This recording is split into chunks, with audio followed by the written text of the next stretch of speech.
এটা ছিল আমার বার্থডে গিফট। এই বার্থডে গিফটের মধ্যে আজকে বানাবো স্মুদি। চলো বানাই। আজ বানাবো ওটসের স্মুদি।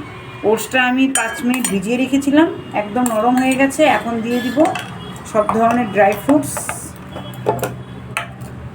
কলা আর দুধ। চলো বানাই। ওটসে ছিল কাজু, কিশমিশ, আলমন্ড, আখরোট আর ছিল খেজুর। সাথে দিয়ে দিলাম কলা আর এখন দিয়ে দিচ্ছি দুধ। এখন এটা ভালো করে ব্লাইন্ড করে নেব। এই গিফটটা জানো তো কে দিয়েছে? এই গিফটটা দিয়েছে আমার দেওর আর যা মিলে।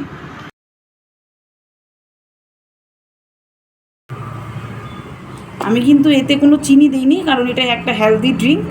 আর এটার মধ্যে কিন্তু আমি দুধও বেশি দিইনি, দুধটা এখন দেব।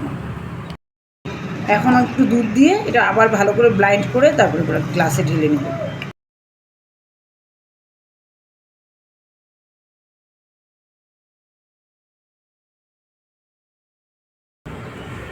দেখো তো কেমন হয়েছে হেলদি ড্রিঙ্কটা। তোমরা কিন্তু ঘরে অবশ্যই বানাবে, একবার বানিয়ে খাও, দেখবে।